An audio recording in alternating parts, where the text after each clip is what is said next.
where the keys stand now, July update, 1 month away from your prediction, the Kamala Harris edition. And just to update people, if 8 or more keys are true, then the incumbent party, Kamala Harris, wins. If 6 or more are false, then the challenger party candidate, Donald Trump, wins. Just if you didn't know that. I always like to, simplest to say, 6 negative keys, the White House party is a predicted loser. Fewer than 6, there are predicted winners. You're always looking for 6 strikes and they're out. The first key is the midterm gains key. The party holding the White House holds that key only if, after the last midterm, which would be 2022, they held more House seats than they did after the previous midterm, which is 2018.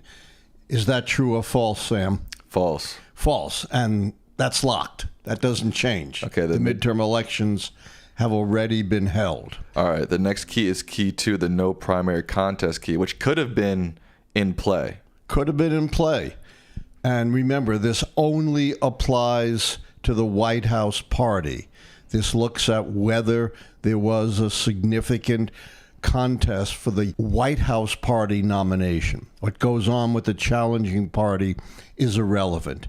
To win this key, the nominated candidate has to win at least 2/3 of the delegate vote and be nominated on the first ballot of the convention.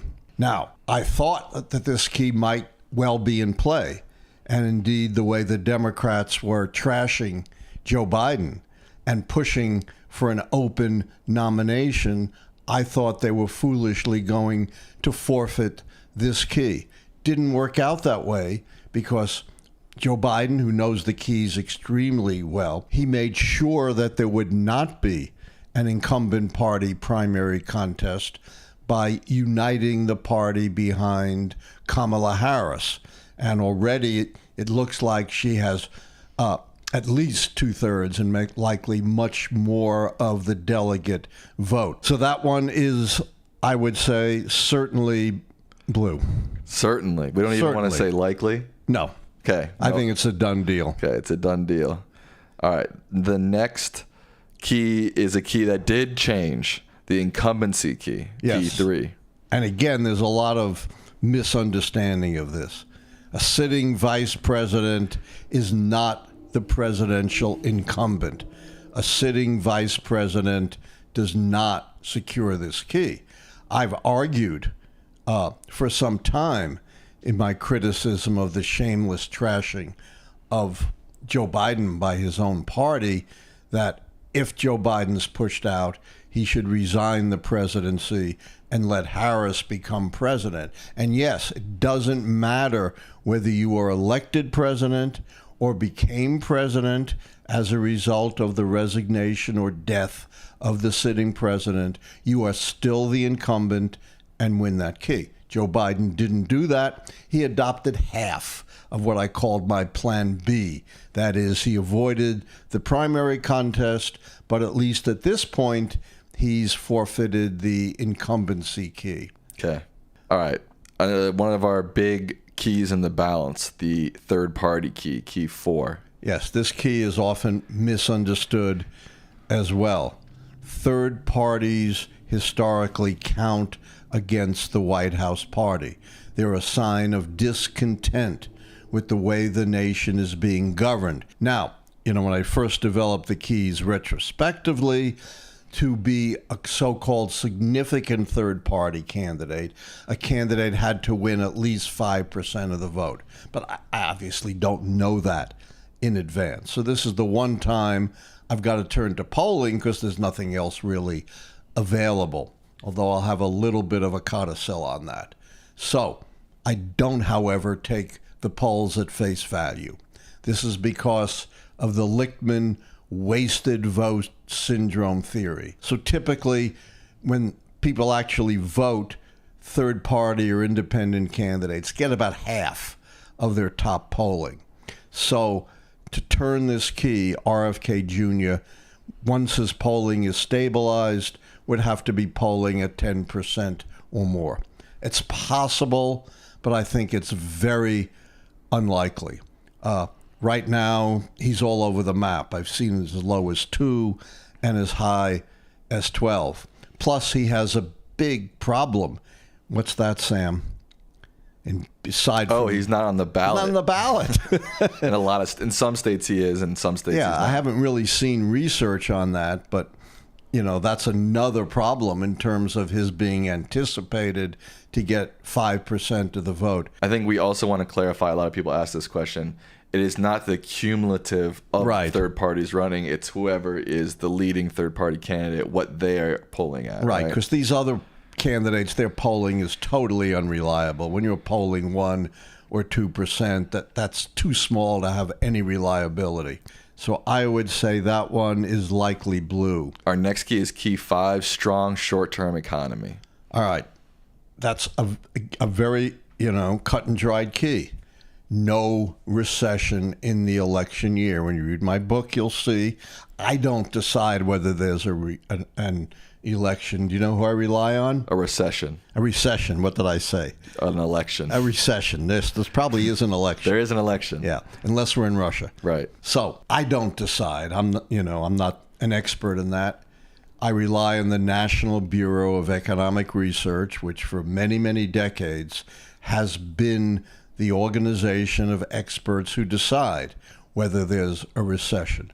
There's also, an independent definition of a recession, which is pretty good, and that is 2 consecutive quarters of negative growth.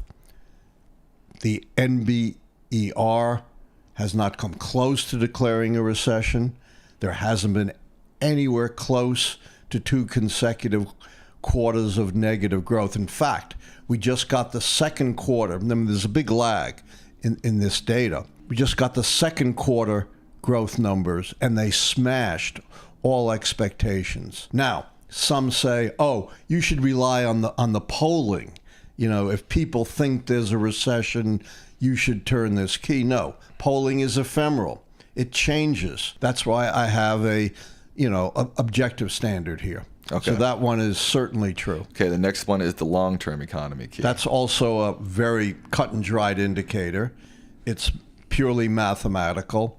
It asks whether per capita real economic growth in the term at least equals or exceeds the average of the previous 2 terms. And by real growth, you know what that means, Sam? No.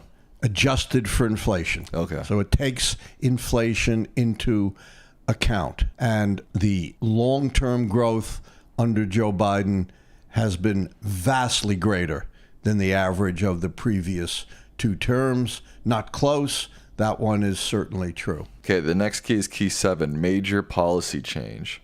Can you define that? Yes. It could be defined in 2 ways. One, a very significant change from the previous administration.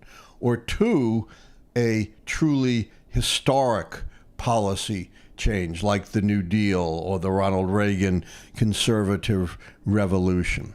And clearly, policy under Joe Biden in virtually every realm has been fundamentally different from that of the previous administration of Donald Trump, whether it be the environment, infrastructure, taxes. The changes have been very significant, many of them resulting from executive orders, with Biden overturning a lot of the Trump executive orders on matters like abortion, the environment, and immigration. That one is locked in as true. Looking good for the Democrats so far. So far. Okay. Lot to come. Another key that is up in the air, key 8, the social unrest key. Again, there's a lot of misunderstanding about that key. Can't be sporadic protests like we saw this spring on some college campuses. It has to be massive protests or unrest like we saw in the 1960s or during the Black Lives Matter movement, where millions of people were out on the streets. There was a lot of violence, deaths.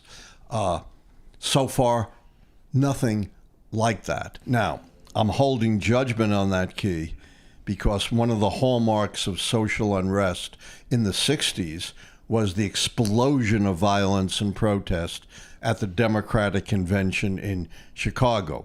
So it seems unlikely. We haven't seen anything hardly this summer beyond, the one-off protests against Netanyahu. No recreation of the campus protests or young people's protests we saw in the spring.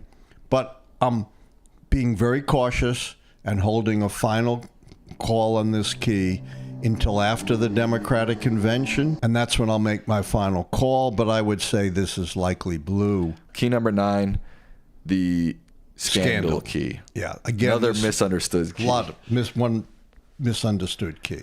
Again, when you read the book and you see how it's been answered, it has to be some kind of corruption directly involving the president, and there has to be bipartisan recognition of scandal, as, for example, there was in the Watergate scandal. So it has to fulfill those criteria. So that one is locked in. And, they try to find corruption on Biden for 4 years, and Republicans came up empty. In fact, their big smoking gun witness, Mr. Smirnoff, was arrested by the FBI for lying about the Biden's involvement in Ukraine. So that one is certainly true. Foreign military failure, a big, splashy, notable failure. And I would say, arguably, one could claim there are at least failures given the destruction in Gaza, given the bad optics on Afghanistan, given the stalemate in Ukraine.